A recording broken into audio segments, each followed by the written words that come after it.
Hey everybody, welcome back to Big Red EDC. I am of course JB, and it's good to have you back with me today. As you can see here, we are going to be taking a look at another fantastic traditional knife that comes on loan from our good friend BH. BH has been such an awesome guy letting us check out these traditional knives that he's been buying, and I tell you what, he picks some gorgeous knives. So let's take a look. Well, we'll show you this real quick. You can see here, this is the number 12 copperhead, and this says pony cut bone, GEC Northfield, GEC number 12 toothpick in Northfield trim is what we're taking a look at today.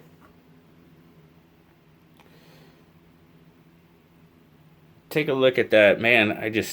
You gotta look at this. Just some absolutely gorgeous copperhead jigged bone scales there. Wow, just absolutely fantastic looking color in those scales. My goodness.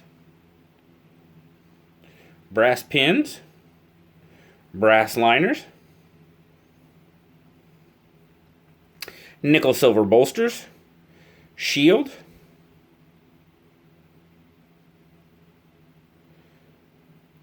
now the toothpick, the number 12, it's got a 4-inch handle length on it, grip length. We're going to zoom out just a little bit. As I said, 4-inch handle length on it.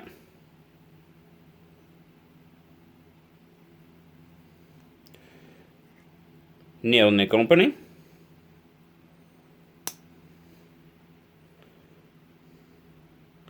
Once you got it open, you see there you've got a 3-inch 1095 clip point blade. I'm trying not to blind you there right at the moment. There we go, that's better. Polished finish with about a 2 3/4 inch cutting edge on it. Toothpick has a 7-inch overall fully open length on it. GEC knives made in the good old USA. Got some, there you go, GEC carbon, model number 128119. And then here we have, get it, there we go, Northfield unexcelled, made in the USA. And I'm going to get my cloth out here so I can get rid of all my nasty fingerprints off of BH's very beautiful knife. There we go. Dang. Let's get our weights and measurements. Sorry guys, that knife is just, every time I look at it, it's like a shiny object. So it's, oh, that's beautiful. Alright, we're going to start out in grams. So we are looking at right about 76 grams. Or 2.7 ounces. Now this is a knife that I would definitely carry in a slip to protect and keep it absolutely as nice as possible for as long as possible. We're going to take some measurements here. Looking at about 0.43 in thickness, and at its widest point, just in case you want to drop it in your pocket, about 0.81. Now, as I said, carrying this, nothing but carrying it in a slip. Golly, just a fantastic, gorgeous knife. My take on it. Well, I think that's fairly obvious, guys.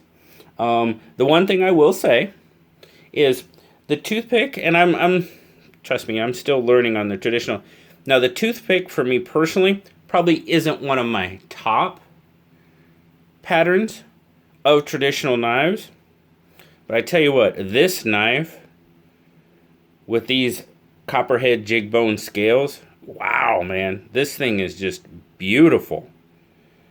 The scales are just absolutely gorgeous. Love the bolster. I love the look of the pinch bolster. Sorry, didn't mean to shove that in your face there. I really like the look of that pinched bolster there. Just gives it a little extra flair. The cloud shield. Very shiny, very pretty, and just very classy, as traditional knives, they just are. Most traditional knives, they're sort of like this, just an absolutely classy look to them. So it's got a pretty good walk and talk to it.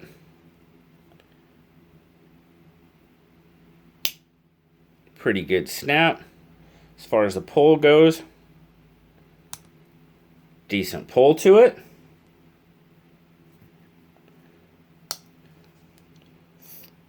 Feels really good in hand. Now, I've never really thought about the aspect of the toothpick, but with just the general shape of the handle, you see how that it just naturally curves right around the grip of my hand. Like I said, it's about a 4-inch handle. So for my hand, it fits. I mean, it fits absolutely terrifically. I mean, it's extremely comfortable. There's nothing that's going to poke, prod. Just feels very, very good in hand. The fit and finish on this knife, springs, are very good there. Look, I mean, no raised edges, transitions, very smooth. Now, as on a lot of jig bone knives, sometimes with the pins there, you will feel them a bit just because of the jigging in the bone, which that's kind of expected. They don't protrude too high, and for the most part, they are flush. There's just one spot like right there where that jigging is. I mean, yeah, you can feel that pin a little bit, but it's due to the pattern in the scale, which, that's easy. For me, that's easily forgivable, just because of the way the jigging is in the scale. Overall, I think BH has an absolutely terrific knife here. Brother, you knocked it out of the park again. You have a terrific eye for knives, my friend. Absolutely stellar choice there. Now, I'm going to set this like so. And I am going to show you one other knife that he got. Now, I have reviewed this knife before, so I'm not going to do a full review on this knife. But this is the Farm & Field number 71 bullnose in black Delrin. We will take a quick look at it. I have reviewed the number 71 before. Mine is in red micarta. The one I actually reviewed was my good buddy John from Grateful Panic, and his was in green linen micarta. But this is one of my favorite patterns in traditional knives. The sodbuster pattern. I mean, they don't call it a sodbuster, but I mean, that's what it is. Absolutely terrific pattern. Terrific knife. And here, just a quick overview. Just a quick run of this knife. Ooh, that's got good walk and talk. Half stop. Oh, yeah. Oh, definitely a good walk and talk there. Again, fit and finish on this knife is very, very good. Everything's nice, flush, pins are flush. Yes, sir. You've got two very, very nice knives here, BH. Very nice indeed. Thank you so much again, buddy. I greatly appreciate you letting me check these knives out. It's always a pleasure to see what you pick. And like I said, you got yourself a couple of winners, my friend. And thank you guys for stopping by and taking a look at BH's awesome knives with me today. As always, like, subscribe, leave me a comment. I love talking to y'all. And until next time, I'll talk to y'all later, guys. Bye-bye.